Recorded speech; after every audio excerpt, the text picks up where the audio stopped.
Hello students, probability के इस chapter में आज हम पढ़ने वाले हैं मैथमेटिकल एक्सपेक्टेशन के बारे में, जिसमें हम ये देखेंगे कि मैथमेटिकल एक्सपेक्टेशन का आखिर मतलब क्या होता है और इसके न्यूमेरिकल कैसे सॉल्व किए जाते हैं। So I hope you are ready with your pen and paper. So without wasting much time, let us start this video. अब ये जो टॉपिक है मैथमेटिकल एक्सपेक्टेशन, इसे समझने के लिए हमें थोड़ा फ्लैशबैक में जाना होगा। जैसे कि इसके जस्ट पिछले वीडियो में हमने पढ़ा था डिस्क्रीट प्रोबेबिलिटी डिस्ट्रीब्यूशन के बारे में। डिस्क्रीट प्रोबेबिलिटी डिस्ट्रीब्यूशन यानी क्या कि जब हम डिस्क्रीट वैल्यू और प्रोबेबिलिटी दोनों को एक टेबल में अरेंज करते हैं, तब ये टेबल को हम बोलते हैं डिस्क्रीट प्रोबेबिलिटी डिस्ट्रीब्यूशन। यहाँ पे डिस्क्रीट वैल्यूज यानी क्या, ऐसी वैल्यूज जो होल नंबर होती है, जो काउंटेबल होती है 1 2 3 4 अप टू n, यानी कि फ्रैक्शन की कोई वैल्यू हो गई नहीं, जंपिंग की वैल्यू हो गई।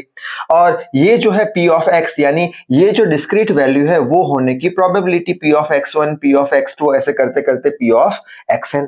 यानी ये पूरी जो चीज है, जब हम डिस्क्रीट जो नंबर है, वैल्यू है, उसको प्रोबेबिलिटी के साथ अरेंज करते हैं, तब उसे हम बोलते हैं डिस्क्रीट प्रोबेबिलिटी डिस्ट्रीब्यूशन। और साथ ही साथ हमने इसकी दो प्रॉपर्टी भी पढ़ी थी, जिसमें से एक प्रॉपर्टी ये थी कि अगर ये सारी चीज को हम ऐड करते हैं, यानी कि समेशन ऑफ px यानी कि p of x1 plus p of x2 ऐसे करते करते p ऑफ xn, तब उसकी वैल्यू हमेशा किसके बराबर होनी चाहिए? 1 के बराबर।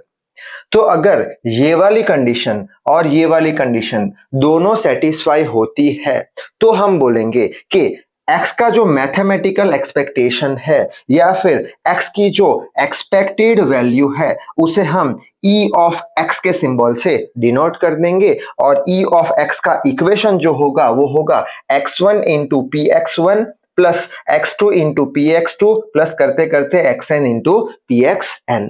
यानी कि समेशन ऑफ x px जो होगा वो किसकी वैल्यू देगा? वो हमें वैल्यू देगा मैथमेटिकल एक्सपेक्टेशन ऑफ x की वैल्यू देगा।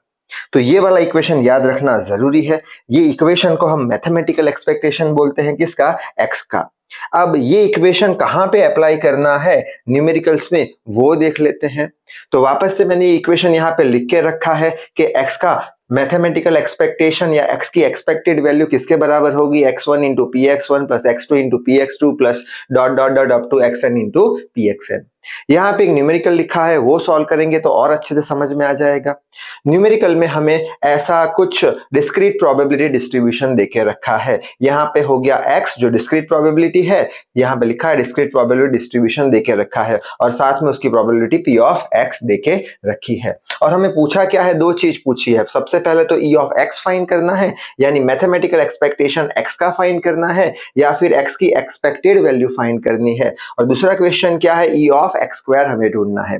तो सबसे पहले e ऑफ x ढूंढते हैं। तो e ऑफ x का इक्वेशन ये रहा, x1 into px1, x2 into px2, x3 into px3।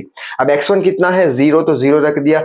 p of x1 कितना है? 3/10 प्लस साइन x2 हो गया 1, px2 हो गया 6/10 प्लस की साइन x3 हो गया हमारा 2, और ये हो गया px3 1/10। ये पूरा टर्म 0 हो जाएगा, ये हो जाएगा 0.6, ये हो जाएगा 0.2, यानी 0.8 आंसर हमारा e ऑफ x का आ जाएगा। उसी तरीके से नेक्स्ट क्वेश्चन क्या है? e ऑफ x स्क्वायर, यानी यहाँ पे हमें स्क्वायर करना है। स्क्वायर करना है यानी x का स्क्वायर हो जाएगा। तो ये जो इक्वेशन है उसमें सारे x को हम स्क्वायर दे देंगे। तो इक्वेशन क्या हो जाएगा? x1 का square into px1 plus x2 का square into px2 plus x3 का स्क्वायर इंटू px3। x1 ये रहा 0, तो 0 का स्क्वायर, ये रहा हमारा 3/10 प्लस x2 हो गया 1 का स्क्वायर इंटू 6/10 प्लस x3 हो गया 2 का स्क्वायर डिवाइडेड बाई 1/10। ये पूरा टर्म निकल जाएगा 0, ये हो जाएगा 0.6, 2 to the 4 यानी 0.4, यानी आंसर आ जाएगा हमारा 1। तो इस तरीके से हम न्यूमेरिकल सॉल्व कर सकते हैं। एक कंसेप्चुअल न्यूमेरिकल देख लेते हैं, जिससे करके आपके सारे कंसेप्ट क्लियर हो जाएंगे मैथमेटिकल एक्सपेक्टेशन के। तो क्वेश्चन है, अ bag contains 4 white ball and 3 red ball. यानी बैग के अंदर कितने बॉल है? 4 व्हाइट और 3 रेड बॉल है, यानी टोटल बैग के अंदर 7 बॉल्स है हमारे पास।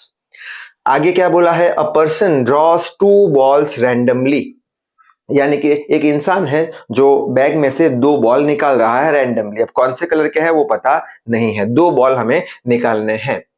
प्रॉमिस ₹14 फॉर व्हाइट बॉल, यानी व्हाइट बॉल, एक व्हाइट बॉल निकलता है तो 14 रुपीज मिलेंगे। 2 व्हाइट बॉल निकलते हैं तो उससे 14 इंटू 2 रुपीज मिल जाएंगे 28। उसी तरीके से ₹7 फॉर ईच रेड बॉल, यानी एक रेड बॉल निकाला तो 7 रुपए मिलेंगे, 2 रेड बॉल निकाला तो डबल हो जाएगा, 14 रुपीज मिलेंगे। तो हमें ढूंढना क्या है? ढूंढना है फाइंड हिज एक्सपेक्टेशन। वापस से x की एक्सपेक्टेड वैल्यू ढूंढनी है। x की एक्सपेक्टेड वैल्यू ढूंढनी है तो उसके लिए सबसे पहले तो क्या चाहिए हमें चाहिए डिस्क्रीट प्रोबेबिलिटी डिस्ट्रीब्यूशन, जिसमें हमारे पास डिस्क्रीट वैल्यू होनी चाहिए और प्रोबेबिलिटी होनी चाहिए। तो सबसे पहले तो प्रोबेबिलिटी ढूंढने की कोशिश करते हैं। कैसे प्रोबेबिलिटी ढूंढेंगे? तो 2 बॉल निकालने हैं हमें, ठीक है, कौन सा 4 व्हाइट और 3 रेड में से 2 बॉल निकालने हैं। अब ऐसा हो सकता है कि दोनों के दोनों बॉल कैसे निकले? व्हाइट निकले। तो दोनों के दोनों व्हाइट बॉल निकले, उसकी प्रोबेबिलिटी क्या होगी? तो उसकी प्रोबेबिलिटी हम पढ़ चुके हैं एनसीआर में कि हमारे पास 4 कैसे बॉल है? व्हाइट बॉल है, जिसमें से हमें क्या निकालने हैं? प्रोबेबिलिटी ढूंढनी है 2 व्हाइट बॉल निकालने की। तो 4C2 इनटू बस 2 बॉल ही निकालने हैं। तो जो हमारा 3 रेड बॉल है उसमें से एक भी बॉल नहीं निकालना, तो 3C0 डिवाइडेड बाय ये क्या हो गया हमारा ऊपर की साइड फेवरेबल आउटकम, नीचे की साइड हम क्या करते हैं total number of outcomes. Total number of outcomes यानी क्या कि ये जो 7 बॉल है उसमें से कोई भी 2 बॉल निकालने हैं, यानी 7C2 हो जाएगा। अब इसका कैलकुलेशन हमने किया हुआ है, फिर भी एक सैंपल कैलकुलेशन बताया है। 4C2 को कैसे सॉल्व करेंगे? 4 factorial divided by 2 factorial into 4 minus 2 factorial. अब 3C0 यानी जब भी 0 नीचे आता है तो हमने क्या बोला था? 0 नीचे आया नहीं सीधा 1 लिख लो। तो यहाँ पे मैंने इसका कैलकुलेशन किया नहीं, डायरेक्ट आंसर लिखा है, नीचे 0 आता है, 4C0 3C0 कुछ भी आता है, 0 आता है यानी 1 लिखना है हमें। डिवाइडेड बाय ये हो जाएगा 7 factorial divided by 2 factorial into 7 minus 2 factorial. 4 factorial divided by 2 factorial ये हो गया 2 factorial divide by 7 factorial 2 factorial ये हो जाएगा 5 फैक्टोरियल। अब 4 फैक्टोरियल को कैसे सॉल्व करेंगे? 4 3 2 1 डिवाइडेड बाय 2 फैक्टोरियल को लिखेंगे 2 इंटू 1 2 फैक्टोरियल 2 इंटू 1 7 फैक्टोरियल को हम लिख लेंगे 7 6 5 4 3 2 1 2 फैक्टोरियल को 2 इंटू 1 5 फैक्टोरियल को 5 4 3 2 1। ठीक है, तो ये सॉल्व करने पर हमें आंसर मिल जाएगा 2/7, यानी एक प्रोबेबिलिटी हमें मिली किसकी? 2 व्हाइट बॉल निकालने की। तो एक प्रोबेबिलिटी तो हमें मिल चुकी है 2 व्हाइट बॉल निकालने की 2/7। ठीक है, अब जो पर्सन 2 बॉल निकाल रहा है वो 2 बॉल रेड, दोनों के दोनों रेड भी तो हो सकते हैं। तो दोनों रेड बॉल निकलने की प्रोबेबिलिटी क्या होगी? ऊपर आएगा फेवरेबल आउटकम, नीचे टोटल नंबर ऑफ आउटकम। अब दोनों रेड बॉल निकालने हैं यानी व्हाइट बॉल निकालना नहीं, यानी 4 में से एक भी हमें व्हाइट बॉल निकालना नहीं है, तो 4C0 ये हो जाएगा 1 इसका आंसर। और बचे कितने? 3 रेड बॉल, हमें क्या करना है? 2 रेड बॉल निकालने हैं, उसकी प्रोबेबिलिटी ढूंढनी है। तो 3 रेड बॉल में से हमें 2 रेड बॉल उठाने हैं, तो हो जाएगा 3C2 divide by total number of outcome है कितने? 7, तो 7 में से कितने उठाने हैं? 2, तो 7C2 हो जाएगा। इसको सॉल्व सेम वे से करना है तो इसका आंसर आ जाएगा 1/7। ठीक है, तो यहाँ पे ये 1/7 भी हमने आंसर लिख लिया, प्रोबेबिलिटी दोनों रेड बॉल उठाने की। अब आखिर में 2 रेड बॉल जो उठा रहे हैं उसमें से एक व्हाइट बॉल भी हो सकता है और एक रेड बॉल भी हो सकता है।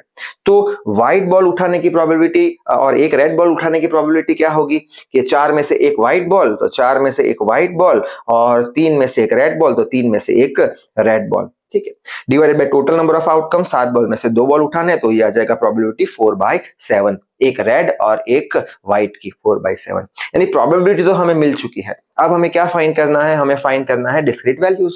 अब डिस्क्रीट वैल्यूज कैसे फाइंड करेंगे? ये 2/7 किसका आंसर था? 2/7 आंसर था हमारा 2 व्हाइट बॉल का। एग्जाम्पल में हमें क्या दिया है कि 14 रुपीज दिए जाएंगे एक व्हाइट बॉल के। यहाँ पे कितने व्हाइट बॉल उठा रहे हैं? 2, तो 2 इंटू 14 28, यानी यहाँ पे हमें आंसर मिल चुका है किसका? डिस्क्रीट वेरिएबल का। ठीक है, 28। उसी तरीके से सेकंड आंसर किसका था? 1/7, 2 रेड बॉल का 1/7। अब न्यूमेरिकल में क्या दिया है? 7 रुपए मिलेंगे एक रेड बॉल के, तो यहाँ पे 2 रेड बॉल है तो 2 इंटू 7 यानी 14 रुपीज मिलेंगे। तो ये हमारा दूसरा डिस्क्रीट वेरिएबल मिल गया।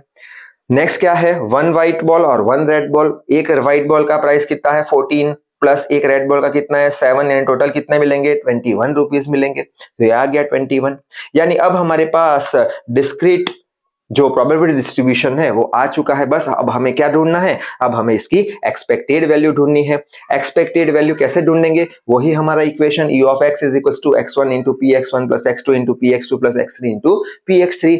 x1 की वैल्यू डाल दो 28, ये रहा 28 यहाँ पे आ जाएगा। ठीक है, बाद में डाल दो किसकी वैल्यू? p of x1 2/7 डाल दिया, प्लस करके x2 की वैल्यू 14 डाल दो, p of x2 1/7 आ जाएगा, प्लस करके x3 की वैल्यू 21 इंटू 4/7। इसको सॉल्व करेंगे तो आंसर हमारा कितना आ जाएगा? एक्सपेक्टेड वैल्यू का 22। सो आई होप ये जो टॉपिक है मैथमेटिकल एक्सपेक्टेशन, इसके सारे कंसेप्ट आपके क्लियर हो चुके होंगे। तो इस वीडियो में बस इतना ही। Till then read hard work hard. Thank you very much.